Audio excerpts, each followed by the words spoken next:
नमस्कार, स्वागत आहे सर्वांचं आपल्या यूट्यूब चॅनल टार्गेट स्पर्धा परीक्षा.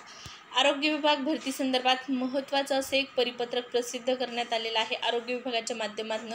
आणि हे संपूर्ण परिपत्रकाच्या या व्हिडिओच्या माध्यमातून आपण जाणून घेणार आहोत. त्यासाठी व्हिडिओ जो आहे तो तुम्हाला शेवटपर्यंत पाहायचा आहे. चॅनलवर नवीन आला असाल, पहिल्यांदाच व्हिडिओ जर पाहत असाल, चॅनल सबस्क्राईब करून ठेवा. स्पर्धा परीक्षेच्या नवीन अपडेट आणि नवीन जाहिराती तुम्हाला चॅनलवर पाहण्यास मिळतील. आणखीन एक, तुम्ही जर आतापर्यंत आपलं टेलिग्राम चॅनल जॉईन केलं नसेल तर टेलिग्राम चॅनल जॉईन करा.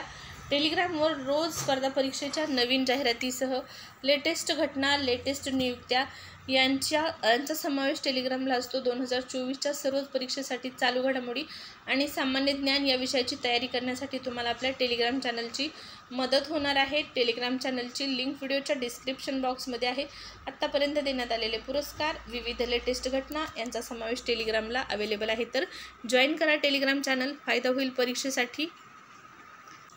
तर पाहू शकता, महाराष्ट्र शासन सार्वजनिक आरोग्य विभागाच्या माध्यमातून 2 एप्रिल 2024 रोजी एक महत्त्वाचं परिपत्रक प्रसिद्ध केलेलं आहे. आणि या परिपत्रकाचा विषय आहे गट क व ड संवर्गातील उमेदवारांच्या प्रतीक्षा सूचीबाबत. हे महत्त्वाचं परिपत्रक प्रसिद्ध करण्यात आलेलं आहे.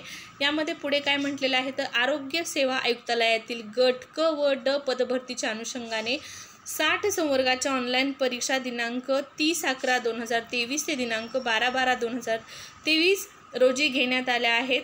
सदर ऑनलाईन परीक्षेच्या निकाला आधारे उमेदवारांची गुणवत्ता सूची व निवड सूची विभागाच्या संकेतस्थळावर प्रसिद्ध करण्यात आली असून त्या आधारे पात्र उमेदवारांच्या कागदपत्रांची पडताळणी करून सदर उमेदवारांना समुपदेशनाद्वारे नियुक्ती देण्याची कार्यवाही संबंधित नियुक्ती प्राधिकारी यांच्याकडून करण्यात येत असून समुपदेशनाची पहिली फेरी पूर्ण झालेली आहे. त्याच अनुषंगाने आता उमेदवारांना समुपदेशनाद्वारे नियुक्ती देणे, उमेदवारांची प्रतीक्षा सूची तयार करणे व तद अनुषंगिक कार्यवाही करण्याकरता खालीलप्रमाणे कार्यपद्धती विहित करून देण्यात येत आहे. त्यामध्ये परीक्षेतून गुणवत्तेनुसार निवड झालेले काही उमेदवार पहिल्या समुपदेशन फेरीमध्ये गैरहजर असल्यास त्यांना दुसऱ्या फेरीमध्ये संधी देण्यात यावी.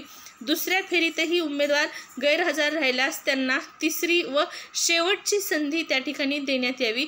समुपदेशनाकरता तिन्ही संधीत उमेदवार उपस्थित न राहिल्यास त्याची निवड रद्द करण्यात येत असल्याची लेखी जो आदेश आहे तो संबंधित उमेदवारास त्या ठिकाणी पत्राने पाठवण्यात यावा. त्यानंतर समुपदेशनाकरता तिन्ही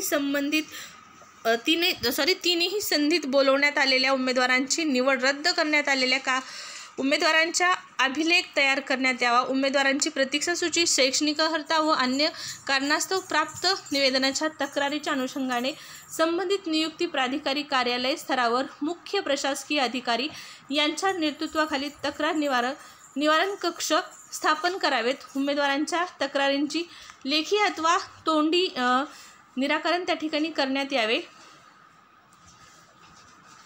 पुढे तिन्ही संधीत समुपदेशन फेरीमध्ये शैक्षणिक अर्हता पूर्ण न करणारे, अन्य विभागात आधीच नोकरीस असलेले, नियुक्तीस नकार दिलेले व इतर कारणामुळे नियुक्ती देण्यात न आलेल्या अथवा रुजू न झालेल्या उमेदवारांच्या जागेवर त्याच जात प्रवर्गातील व या ठिकाणी आडवे समांतर आरक्षण विचारात घेऊन TCS यांनी सादर केलेली सामायिक गुणवत्ता यादी व सर्वसाधारण गुणवत्ता यादीनुसार गुणानुक्रमे वरच्या स्थानावर असलेल्या उमेदवारांची संबंधित नियुक्ती प्राधिकारी त्या स्थितीत उपसंचालक, परिमंडळ किंवा कार्यालय प्रमुख यांच्या स्तरावर समिती गठीत करून समितीकडून संवर्गनिहाय व प्रवर्गनिहाय प्रतीक्षा सूची तयार करण्यात यावी. प्रतीक्षा सूची तयार करताना काही अडचणी, शंका उपस्थित झाल्यास अशा प्रकरणी संचालक आरोग्य सेवा पुणे यांच्याकडे सादर करण्यात यावेत.